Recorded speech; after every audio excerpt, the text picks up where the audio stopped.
Hello, my friends, and welcome to this episode of Weight Loss Winformation. I am all by myself today because while I love having wonderful guests and doing these amazing interviews, once in a while I have a topic I just want to talk about all by myself. And today that is the case. So, in this episode, I'm going to be talking about pity parties. More specifically, how do you have a positive pity party? So what we're going to be talking about is what is a pity party, and are there benefits to having a pity party? Are there dangers of having a pity party? And then how might you throw a productive pity party? You know, there's a fine line. There's a fine line between allowing yourself to have feelings and taking a full-fledged deep dive into a pity party that becomes more than a temporary event, but becomes a habit or a pool party where you are chronically swimming in a pity pool. And that can be a very miserable place to live and a very miserable place to be if you're the friend of someone who is marinating in an extended pity party. So why I want to talk about this is because I think sometimes when I do therapy sessions or when I share content, especially like in the Gain While You Lose class, I think sometimes the interpreted message is, oh my gosh, I should always be looking at life from a positive place. And there's so many memes on social media about change your thinking, change your life. One good thought in the morning can change your whole day. And that can be very, very true. I think what's missing in that process is giving ourselves permission to have our feelings, whatever they are. We want to have permission to allow our feelings, but not to allow those feelings to drive our bus. Feelings are not facts, and yet we have feelings, and our feelings are oftentimes triggered by circumstances, by comments, by places, by the entirety of what we have created our outlook on life to be. What is the story you tell yourself about your life? What is the story you tell yourself about how other people perceive you? What is the story you have attached yourself to about if people are trustworthy, if the world is safe, if people have your best interest in mind, if people are out to get you? So we all have developed this perspective from which we see life. And this is the lens through which we see the world. And that lens was created through a myriad of factors and over a long period of time. So if you are a person who thinks everybody's out to get me, then chances are you felt very attacked as a child. Maybe you had kids who picked on you at school. Maybe you were the scapegoat in the family and all the siblings blamed you for anything that happened in the family. Or maybe your mom or your dad in particular, or grandma or somebody just singled you out as the one who was always in trouble. And a lot of times in a family system, especially if it's a family system where there is some sort of major dysfunction going on, like one of the parents is an addict or an alcoholic or has some mental illness, each family member takes on a role, and that role has a particular purpose. For example, you'll find some kid in the family who is, the perfect one or the hero of the family, and their job is to make sure that the outside world says, well, they're not so bad. Look at so-and-so. They're getting good grades. They're doing well in school. They're living a great productive life.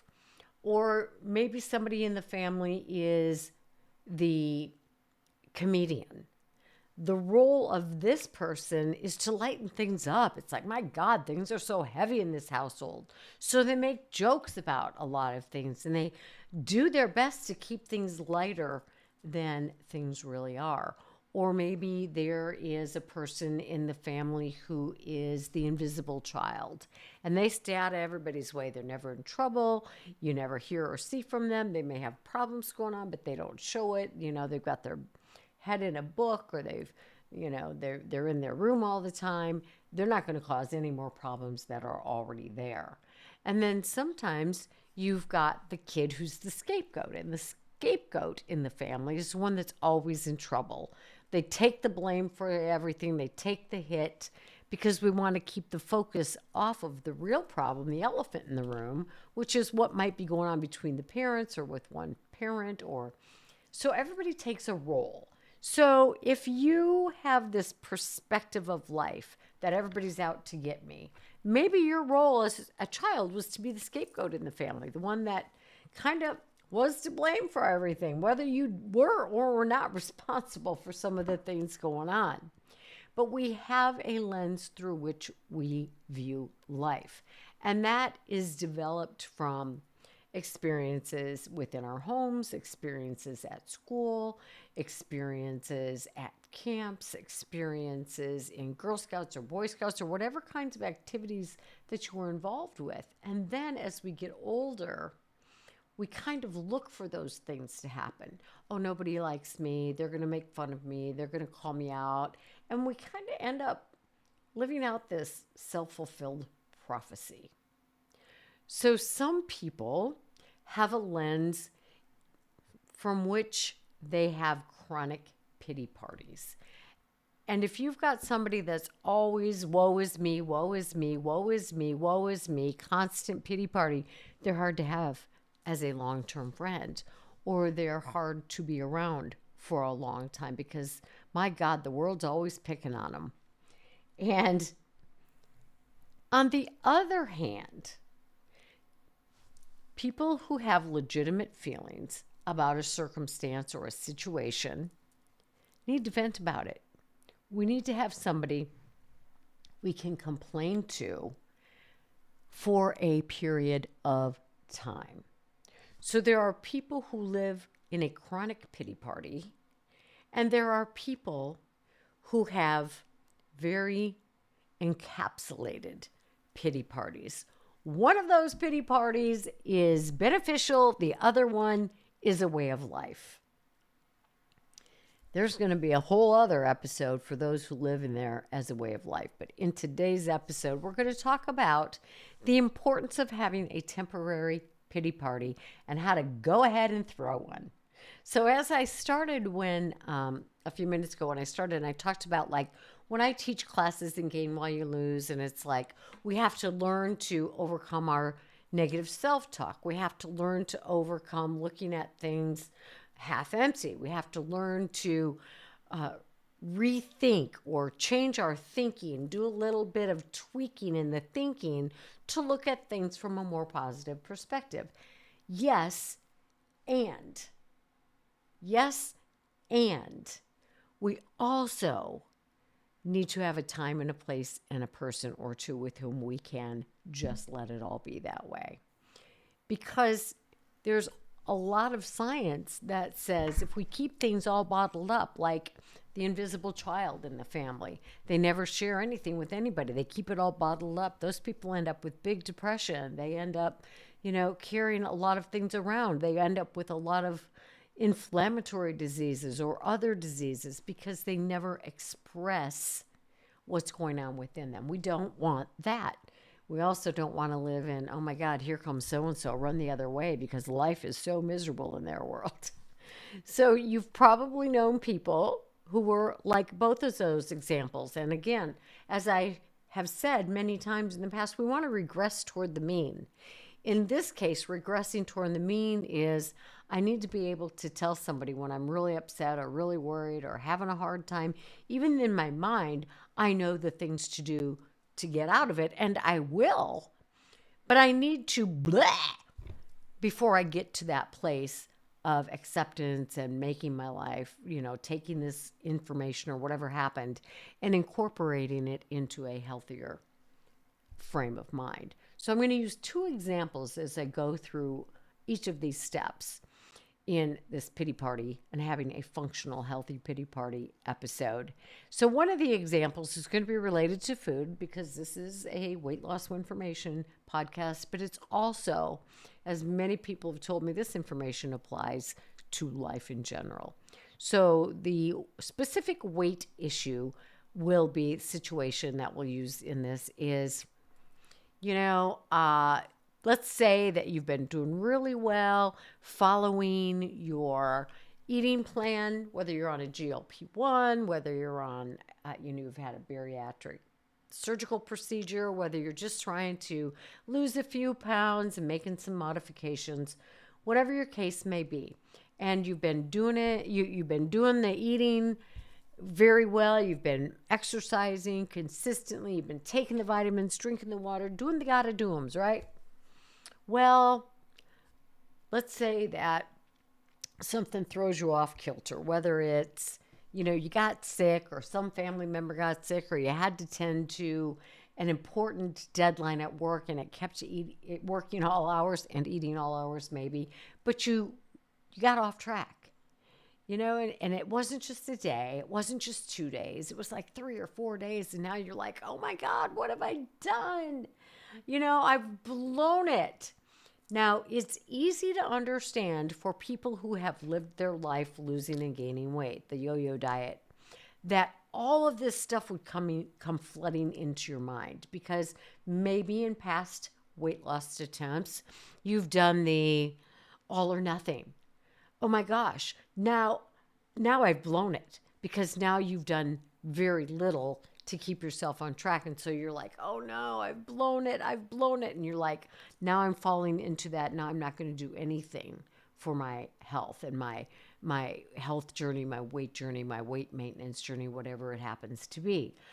Also, fears will kick in if you're a person who's lost and gained weight over time. It's like, oh my God, I've blown it. This is terrible. We're gonna catastrophize this. This is awful. Oh my God, it's horrible. I'm horrible. I'm a loser. I'm a failure. And we're starting with that mindset. And it's never, how will I ever get back on track? So that catastrophizing comes back in, or memories flood you like, oh my gosh, there was that time I lost 70 pounds and then I regained 90. Oh my God. And that fear is real because it's happened before.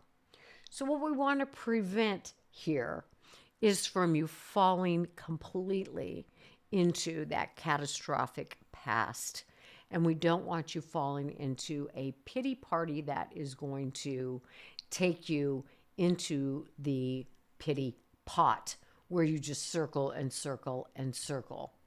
It's a doomsday thing. So it can happen, right? You fall off, you have all these things automatically come up for you. These fears, these negative thoughts, this name calling of yourself. All right, hold on to that. That's going to be one scenario we work with through this. And then the other scenario would be not food related necessarily, although it could result in emotional eating. But let's say you're working at a place and you've worked there for 10, 15, 20 years, I don't know. And of course, the economy is not so great. And so you, along with 400 other people, get laid off. Now, you're aware cognitively that layoffs have been happening in the company for the last couple of years, and you have a cognitive understanding that the economic culture, and this is a business, and they have to do what they have to do. But now you're the one laid off. And so the feelings come rushing in, take over your brain, and all of a sudden you're like, oh my God, what have I done? How have I failed you? Or maybe you get really, really angry, like, I've given you the last 10 years of my life. I've given you overtime. I gave my vacation hours to other people when they need them. And you're angry and you're hurt and you're taking it very personally, like most of us would in this situation, right? So these are going to be the two situations, and we're going to talk about how to have a healthy pity party. We're going to talk about how a pity party has the potential to lead you to the pity pot, where you could circle for days, weeks, months, years, and that's not a place where we want to be. So we're going to talk about the difference. All right, so are there benefits of having a pity party? And I mean a temporary pity party, because a pity party can be a circular bitch fest, right? That goes on and on and on. Or it can be an allotted time with an allotted person. And it might have to happen 2 or 3 or 4 times. If you have such a huge change like being laid off from a company, you're not going to get over it in one bitch session. But we don't want it to turn into that chronic way of living. So we want to have a temporary complain session with a healthy person so that we can get to a positive solution or find our way out of this horrible situation. And science says that venting, or a temporary pity party, as we're going to call it, can really help. And there are reasons that it helps. When we get flooded with emotion, it's not a good idea to clamp down and try to go along with business. We've got to get it out, physically out. So this distress that we're feeling, this dis-ease that we're feeling within us needs to be vented. We can do that in a number of ways. We can call that trusted friend. Now, we want to have a friend that we call who's going to understand and not go, oh God, there she goes again off into the deep end. We want to call a friend with whom we've been down this road before. Listen, I need to vent. I need to express my feelings. I need to get it all out. And I need to do it with a person who is willing to let me do it at the intensity level with which I feel it. I add that part because I'm a very intense feeler. And when I have a situation that I need to blow about, I'm not going to call somebody that I scare with my anger.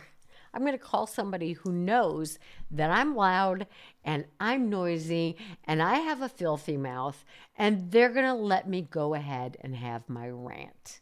And then I'm going to calm down, and then I'm going to ask for their feedback, and then we're going to process it, and then I'm going to move beyond it. But I need to express that to get these intense feelings out of me. So that's one way I can do it. I can also get a journal and write it out. I can also hop on my treadmill, which has helped me in many a frustrating situation. And I can walk it out until I've gotten that anger out of myself and I've gotten those nasty thoughts out along with it.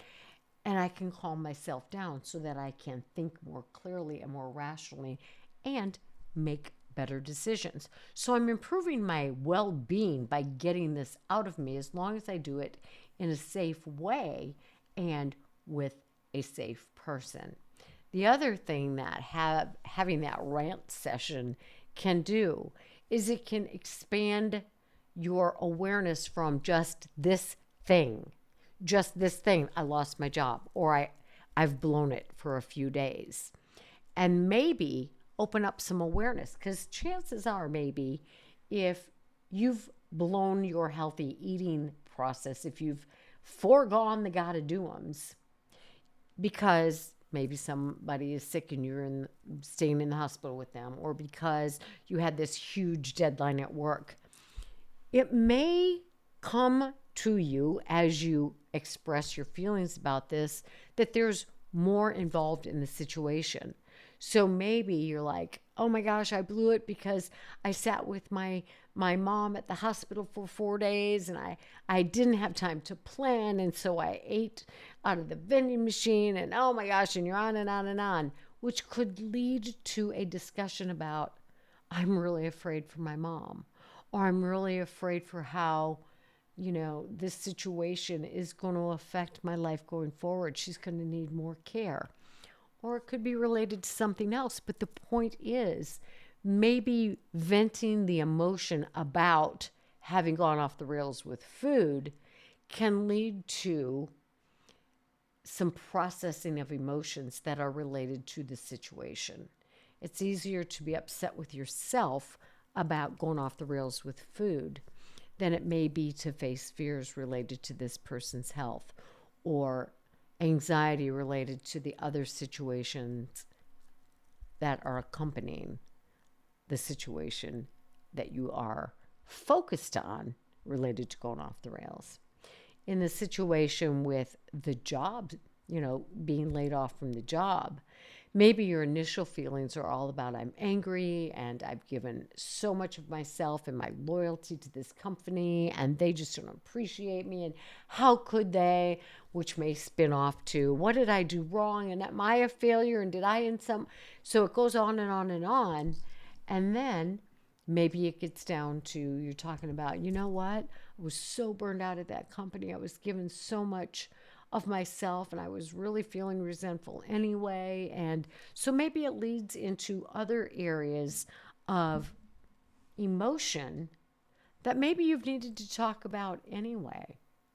So the good thing is you rant and you rage about whatever it is, or maybe it's sadness, or maybe it's fear, whatever your top emotions are related to this circumstance. But it can really open up an opportunity to not only let go of those feelings, but to uncover emotions that are related but didn't get necessarily triggered, or you were just, not talking about it, but maybe you in fact needed to. And this situation was the catalyst to lead you to a place where you needed to explore some other feelings related to it. Now, when you express your feelings,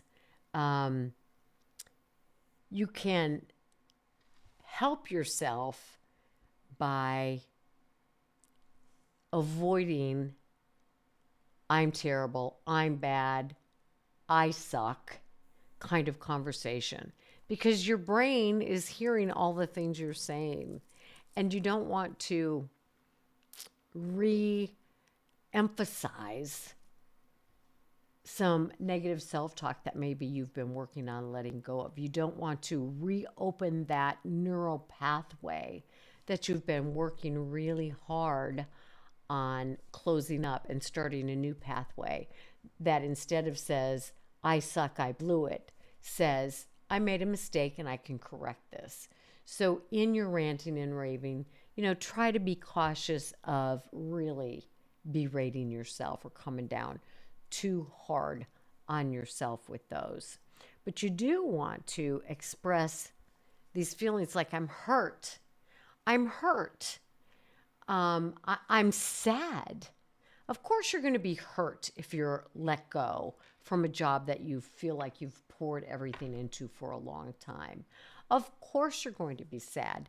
It's logical that you would be angry and really, it's logical that you would have fear because this is going to affect your finances and, where am I going to get a job that paid that much? And so of course those things are natural and logical. So express the emotions without battering yourself. Same with the food thing. Instead of going into, oh my God, here I go again. I've done this before. I'm such a loser. I'll never work to avoid that kind of thing, but express the emotions involved. I'm sad that I neglected myself.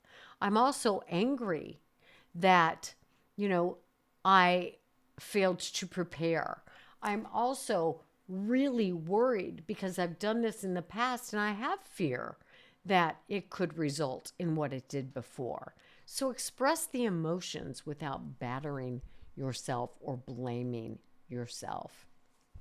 One of the greatest things that can happen when we hear ourselves talking, and this happens all the time in therapy sessions, somebody will start talking and they'll consciously or unconsciously recognize that they've just come to their own solution.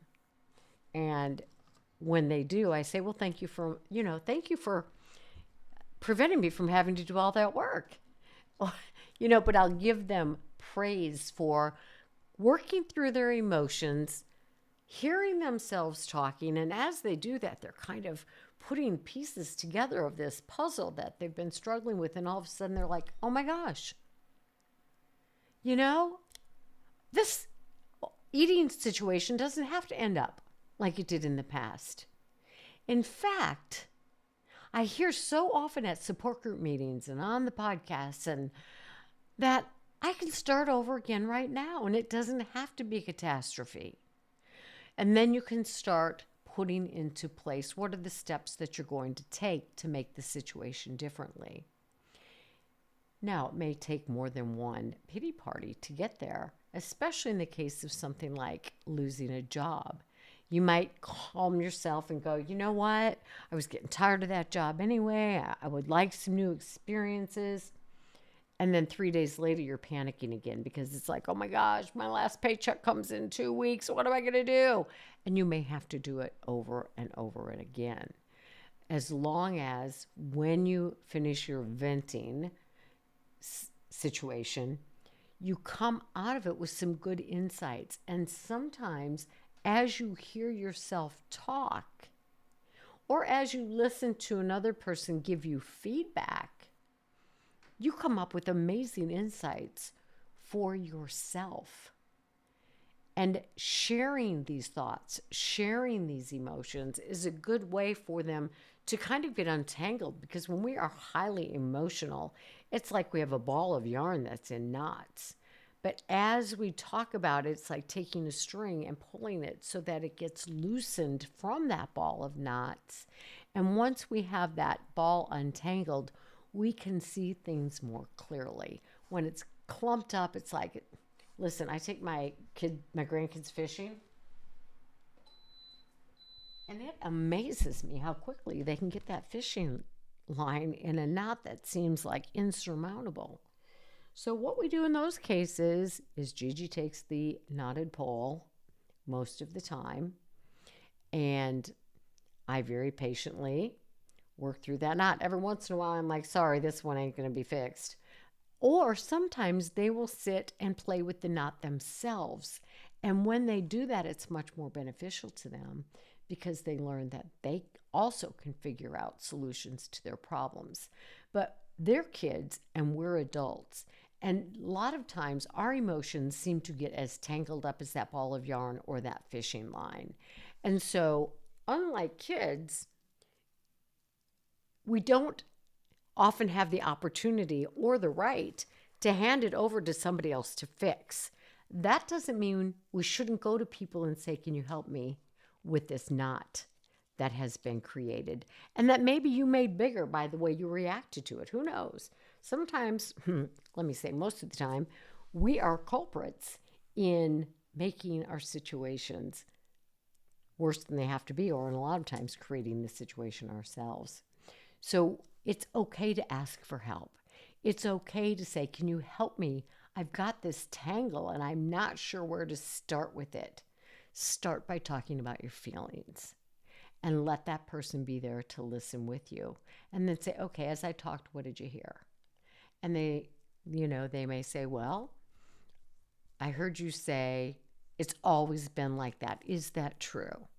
Like I said to my husband the other day, something about always, and he said, I'm not sure if always is the correct word there.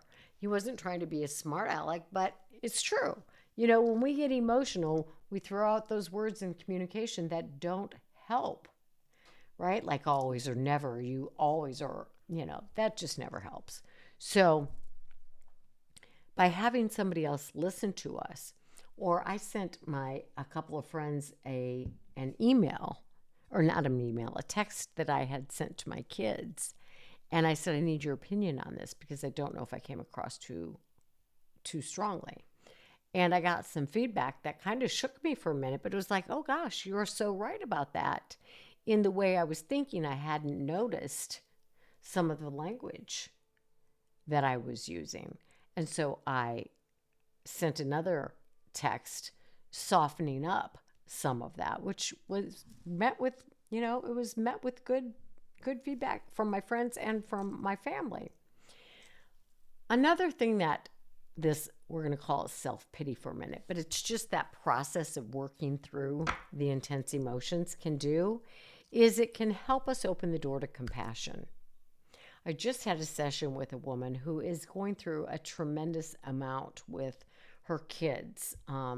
They're both experiencing some big emotional issues in their lives right now. These are minors, and this woman is doing everything she can to get their appointments with the therapists and the doctors and all the people involved in the circumstances, the schools and all of the people involved. And her husband works out of town, and she is overwhelmed as can be, and being hard on herself because, well, I should be able to do this and I should be able to do that, and I should, a lot of times we should on ourselves, and that's never a healthy thing to do because we are one person. We are one person. And this particular patient is so good at looking at her circumstances and looking at, areas of her life. And she's like, I don't want to fall short here, and I don't want to fall short here, and I don't want to neglect myself. And, beautiful, beautiful work on herself all of the time. And maybe just needed to hear, listen, you need to have a little compassion for yourself. My two favorite words these days are compassion for self, usually, and accountability. So having compassion for the fact that she's doing most of this by herself, because her husband works out of town, he's supporting her emotionally, but she's doing all this physical stuff, and it's emotionally taxing for her and physically taxing. So helping her to be able to see, oh my gosh, I am doing a lot, and have self-compassion. Also accountability. Like, it doesn't give me a right, this wasn't with her, but this is with any of us. It doesn't give me a right to fall into, woe is me, look at all I'm doing, and nobody's helping me, and blah, blah. She didn't do any of that. But it could happen, right? It could be a slippery slope into that pity pot in which we go around and round and round. So having the pity party, the temporary one where you vent to a friend, can really open the door to having some self-compassion, which is really great. And it's like, hearing myself talk, or having your friend say, listen, anybody I know going through all of that would be feeling similarly to how you are. So it can maybe open the door for you to have some compassion, some kindness, and say, I need to take some time for some self-care. So, experiences happen. We don't plan for them. They feel out of control. They come at times when we don't need them, which is pretty much most of the time, right? But having these expressions, which could be seen as self-pity, or just saying, you know what, I hate everything, I hate everybody, I hate this circumstance, we just have that venting session. Those moments of self-pity really helps you acknowledge, I'm in pain here. It is real, it is valid, and I have the choice now to stay stuck in this mindset or to untangle the knot and put steps in place to work through this. There's some articles, of course, that I will link in the notes, but there's a self-compassion researcher named Kristen Neff, and she emphasizes that self-compassion isn't self-pity. It's an antidote to self-pity. So listening to your own pain by sharing it with somebody else and showing yourself the kindness that you would offer to a loved one can really help you start to lay down this burden. If your friend called you and said they went off the rails with food, you wouldn't be beating up on them. You'd say, all right, let's hear about it. Let's hear how you feel. Let's hear about the situation. And then let's figure out how to take steps to get you back on the right path. If your friend called you and they'd been laid off, hopefully you wouldn't be automatically like, oh, come on, pull yourself up by the bootstraps. Everybody's being laid off these days. No. A compassionate friend is going to go, my gosh, this is terrible. No wonder you're scared. No wonder you're frustrated. No wonder you're whatever.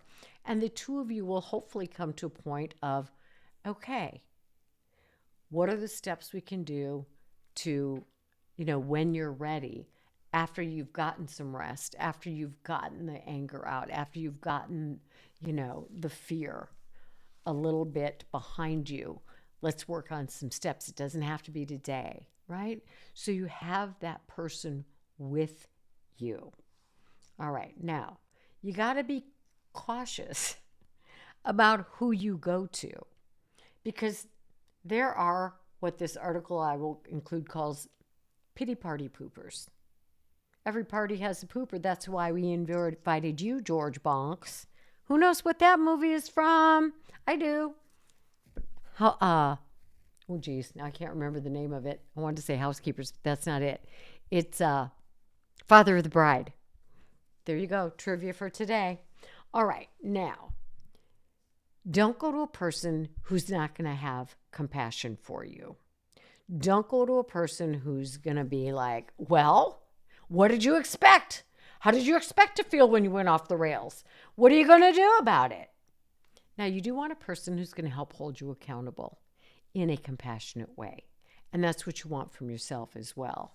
So if you know, and sometimes we do this to ourselves and it makes it worse. If you turn to the person who's like, hey, suck it up, buttercup, or quit your complaining, or God, I'm sick of you feeling sorry for yourself. Do you know what? You want to know what's really bad? Let me tell you about somebody who's got it really bad. That's not who you want to go to. Go to somebody and maybe preface the situation by saying, listen, I know I'm going to have to take accountability, and I know that I'm going to need to set things in motion to make this situation better. I also know that I just need to bitch about this for a while. Do you have time to listen to me compassionately? I'll be totally open to your feedback, but not right now. I just need to get it out. That's who you want to go to.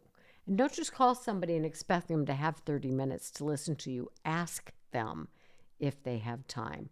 Or call your best friend and say, listen, I need to schedule a pity party and I'd like to invite you. It may take 30 minutes. When would be a good time? And if you don't have time, let me know and I'll invite a different friend. So we got to set these pity parties up to be conducted in a healthy way. Now let's talk about, and I've mentioned this a little bit, about the dangers of having a pity party, right? Because a pity party, like we said, it can be set up and constructed so that you verbalize what's going on with you, you share all the feelings, you vent it all out, you cry it all out, you have your anger, your sadness, your fears, your frustrations, your disappointments, your whatever it is. And your friend hears you compassionately. And then once you get it all out and you simmer down and you slow down, you go, I heard myself there. And I'm aware that what I did to make the situation worse was, all right, help me put together a game plan to make it better. That's a good pity party. Now, these pity parties can be very unhelpful because sometimes if we dwell on it, if we live there, it can turn us into a moping Molly, a defensive Debbie, I'm just trying to rhyme words here, do some alliteration, a blaming Betty. It can turn us into a no hope Nellie, and it can turn us into somebody that other people don't want to be around. And the other thing it can do is turn you into bitter Belinda. So a person who lives from a perspective of woe is me is going to be a person who has a hard time having healthy friendships. And sometimes there's denial about that's the way you are. But if you struggle to make healthy friendships, you might want to, look in that mirror and go, what's up with this? What is the deal? And a therapist might be one to, kind of gently hold a reflective mirror up to you. And I've had that happen in therapy where it's like, oh crap, that hurt, that stung. But if I want to make my life better, I need to hear some harsh feedback at times. And it may not be harsh feedback. I'm interpreting it as being harsh. It may be hard to hear because there might be a big element of truth in it that I just don't want to hear.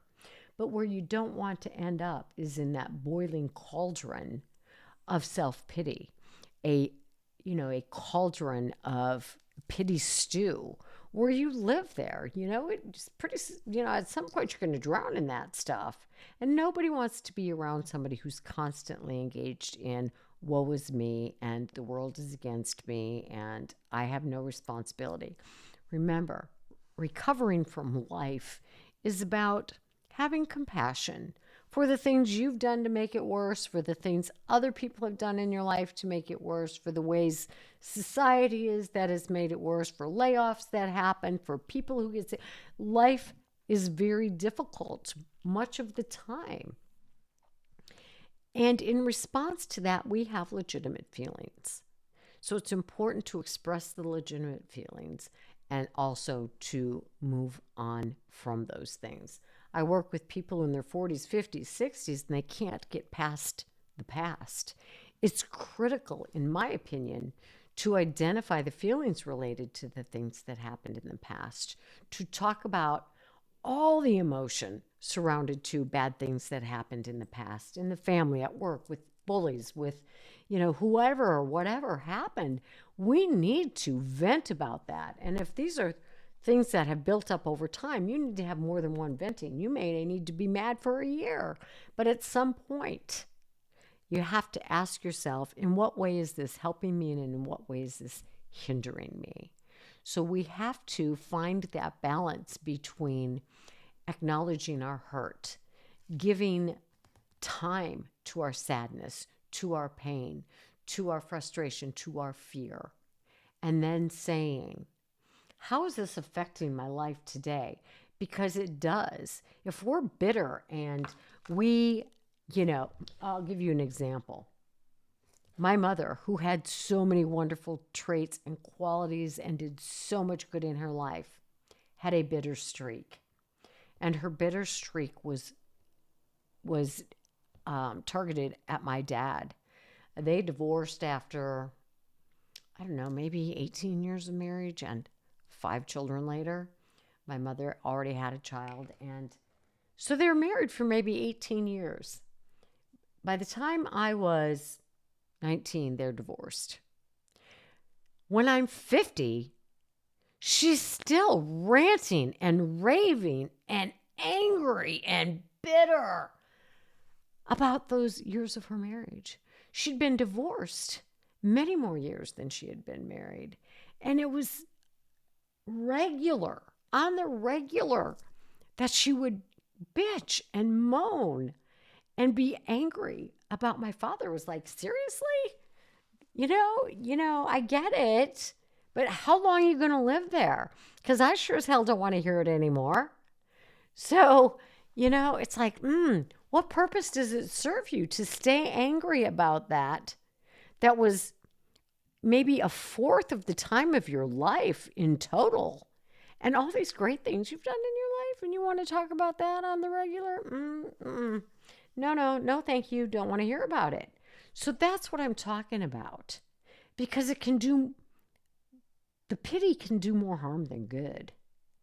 And so some negative consequences of self-pity. Now brace yourself, because most of us have spent a season in self-pity. And if that season has extended to months and years of your life, that's a long dang season for self-pity. But what happens is people become self-absorbed. Now, I will tell you, and this may sting for a lot of people, myself included, because I had a hard moment with my therapist who said to me very straight-faced one day, but I knew she loved me. She said, "You're being selfish." Selfish is self-absorbed. And when we are in pain, whether it's physical pain or emotional pain, we become self-absorbed. And some of us live in emotional pain for years and years and years. And we may think we're the person that does everything for everybody. And oh, look at me, what a good soul I am. But the bottom line and the truth of the matter is we can be very self-absorbed. When you've lived in a world of pain, which a lot of people who have been active in addiction like myself, or who have been bullied and made fun of and ostracized because of obesity, there's a lot of pain, physical and emotional. And my friends, there's an element of self-absorption with that. And we take things very personally, and we tend to look at things through that lens of self-absorption. I know that stings. And I also know that as we get further and further away from that, it becomes more clear how stuck in self-absorption that we were. We become more aware of our own pain and the desire to be out of that pain. We become less aware of the pain or circumstances or situations of those around us. And how that might look is I'm all absorbed in my own addiction. And so I'm like, where am I going to get my next prescription for pain medication? Meanwhile, I'm so focused on that I don't notice that my child is struggling with something. And I don't notice that my husband is going through something of his own, or I don't pay attention to what's going on in my own household, and I'm neglecting the people in my life. Not intentionally, but it's a self-absorption because I'm in pain and I need to know where I'm going to get my next drug. Same can be true when you're like, I want to have time alone so I can eat all the foods I enjoy, and that's when the kids are all to bed, so I hurry and I rush them, and I'm like, quit talking to me and get your butt in bed and don't get out of bed again. Or maybe your partner wants to have a nice quiet evening where they talk to you about what's going on with them, but you're really preoccupied with, I just want to be alone with my goodies. Now go to bed. I'll talk to you later. We don't recognize it as self-absorption, but it can be. And the more we move out of that, we're more able to look back and go, oh my God, here's how I was so self-absorbed to the detriment of others. And that is being caught in that pity pot of I'm in emotional pain or I'm in physical pain. Harsh to hear, don't mean it critically. I say it with much compassion, but we really need to look at from the accountability perspective, and the accountability side of this is, have I done that? Am I still doing that? Here's a few other negative consequences of pity parties. If we stay there too long, we lose motivation. It's that why bother? Why bother getting back on track? You know, I've seen the consequences of this before, and here I am again. So why bother? Self-pity is anti-motivational. It leads to procrastination. Hello, those of you who I know are procrastinators, who are clutter bugs, who don't get started on this project and then end up feeling bad and talking badly about yourself and really fall into a deep pit of self-pity. Other things that can happen with self-pity is depression can increase. It can, anxiety can increase because now we know we need to do something and we haven't done it. And we get more depressed and we get more anxiety and we isolate more, and it leads to a really bad spiral with our mental and then our physical health. And let me tell you, self-pity also strains relationships. Because it's like, okay, first of all, we isolate ourselves sometimes rather than just sharing it and getting it all out. Or we bitch and moan and bitch and moan and bitch and moan, and all we do is bitch and moan, and that's going to push people away from us. And one of the biggest problems with a constant pity party and not doing anything to, I'm all about we got to do something. It's okay to have the pity party. And we're going to talk again. We're going to wrap up with how to have that positive pity party, which we've kind of already gone over. But staying stuck in self-pity or procrastination or I'm helpless, that's what happens. It reinforces that belief it's disempowering. When we do something, even if it's small something, if we take a step in the right direction, it's like, okay, I did that. I took a positive step. And it moves us toward further positive steps versus I didn't do anything. I sit in the chair all day and I look at the mess around me. And now I feel more hopeless and powerless. And maybe I'll find a new drug to try to help with that. And the drug doesn't help. And I just feel now more dazed out and more zoned out and more apathetic. And I'll try to add another mental health drug on top of that. And now I'm on 6 mental health drugs and I still don't feel good about myself or anything that I'm doing. So now I'm totally drowned in self-pity and I'm numbed out on top of it. Not a good cycle. So we end up feeling powerless, helpless, and have no self-agency or no motivation to do. So doing and getting out of, starting with the full expression to somebody who is going to be compassionate, but not let us off the hook or pat us on the back and say, hey, that's okay, stay stuck. They might let us stay stuck for a little while as we work through the emotions, but at some point they're going to say, okay, now what are you going to do about it? So toxic positivity can be a bad thing too, because you know how you hear a lot about, it's fine, I'm going to change my feelings to a positive one. And that can be a really good thing.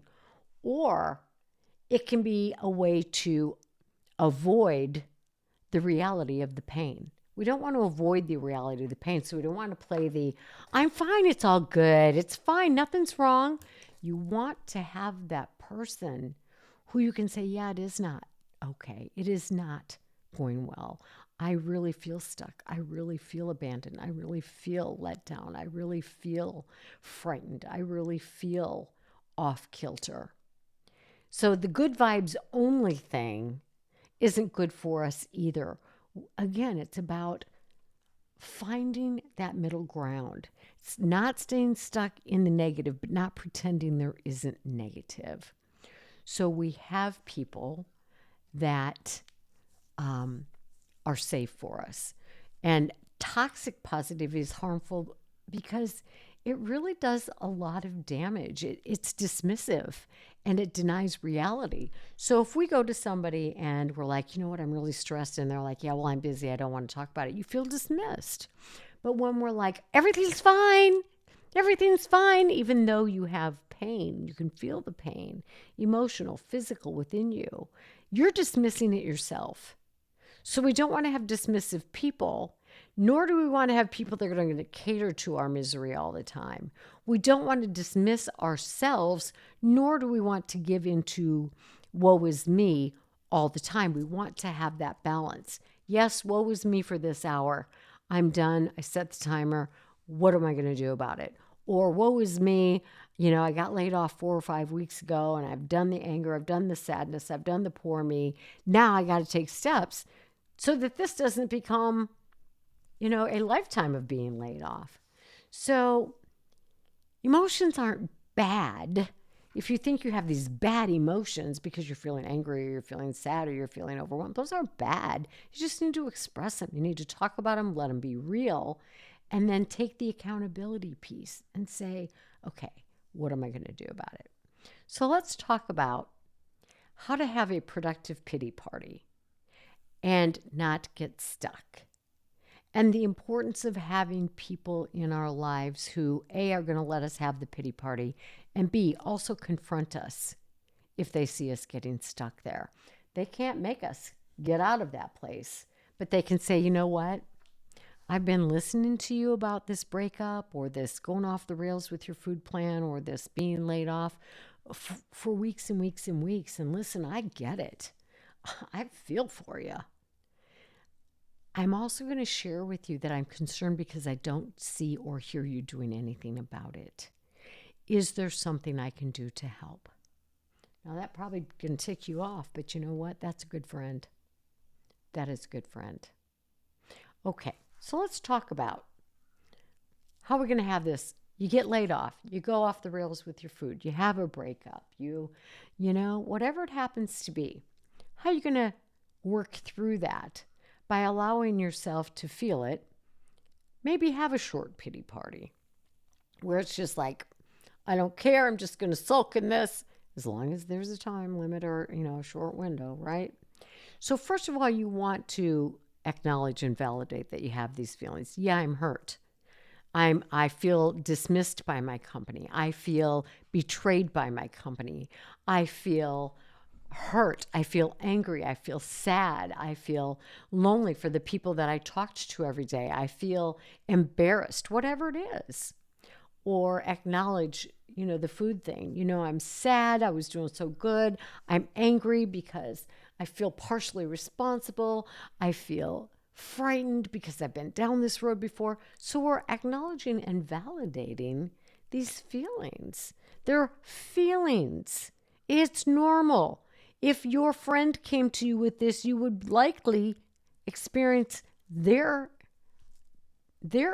feelings as normal, right? So it's normal to have those things, those feelings. Then you got to find a safe place, somebody who you trust, who's going to be empathic, who's going to listen without judging you. Maybe you're going to write it all out first. That's a first step in getting it out of yourself. And then maybe you want to share it with somebody. And I would go in with the attitude, listen, I know I'm going to have to come out of this at some point, but right now, I just need a compassionate ear. And I need to say this from the pity partyist part of my heart. Are you in?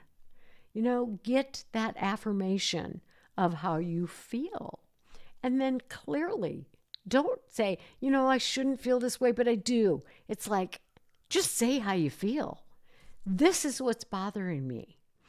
This is the authentic feeling I'm having. There's no right or wrong. There's no, I will say to my friends, you know what? I know the tools to get out of this, and I will use them. But first, I've got to just give it all I've got.